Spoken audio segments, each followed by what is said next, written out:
Magandang araw po mga guys. Sa lahat po ay magandang hapon po sa inyong lahat mga guys. Pag-usapan po natin ngayon mga guys, no, itapik po natin, no, yung pangungutang po, no. Alam nyo po mga guys, no, halos lahat po ng Pilipino, no, mapamayaman, mapamahirap, no, may utang po, no. Nasanay po tayong umutang sa oras po ng kagipitan, no. Lalo na po pag nagkaroon tayo ng emergency, kailangan po natin ng pera. Talaga pong kapit po tayo sa patalim, no? Nangungutang po tayo, no? Minsan nangungutang po tayo sa ating mga kaibigan, sa ating mga kasamahan sa trabaho, sa ating mga kapatid, sa ating mga magulang, no? Dahil nga po sa hirap ng buhay, no? Tumatakbo po tayo sa kanila, no? Parang humihingi po tayo ng tulong, no? Kasi kailangan po natin ng pera, no? Lalo na po sa emergency na pangangailangan, no? Ang pag-uusapan po natin dito, guys, no? Yung pangungutang po natin sa mga may tubo, no, yung mga nagpapautang po na may tubo, no. Alam niyo mga guys, no, sa hirap ng buhay ngayon, no, sinasabi nga nila, no, yung isang linggo natin na sahod, no, kulang pa sa pambayad ng utang, oh, kulang pa sa ating pang-budget sa ating pamilya, no. Tapos kung mangungutang po tayo, no, dun sa may tubo, no, ang laking kabawasan po yun sa ating kinikita sa isang linggo, no. At lalo po tayong madidiin doon, no? Lalo po tayong malulubog sa utang, no? Kasi nga po may tubo yun, no? Kaya mga guys, no, kung may iwasan po natin, no, na umutang sa mga may tubo, gawin po natin, no?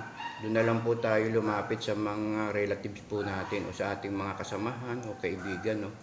Kasi po sa may tubo po mga guys, no, lalo po tayong magigipit dyan, lalo po tayong magkakautang-utang.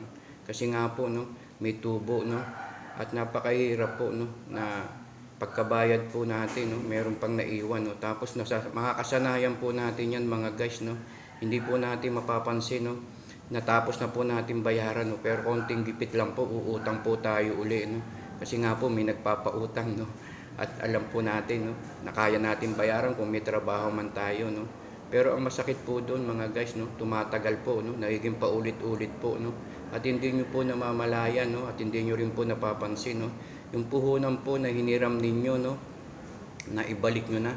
Tapos yung tubo po na nakuha sa inyo, halos kapantay na ng nahiram po natin, no, nung nahiram po ninyo, no.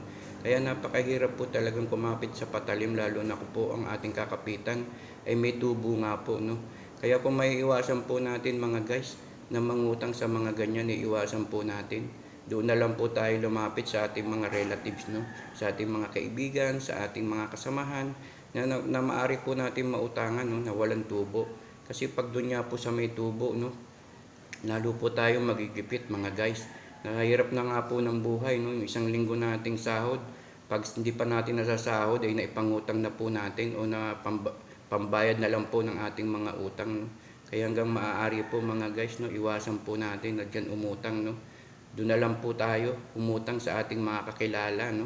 At ang pinaka-importante po, no, pag tayo nangutang, no, matuto po tayong magbayad mga guys, para hindi po sila madala, no. Kung pag pinangakuan po natin sila, no, tuparin po natin, no.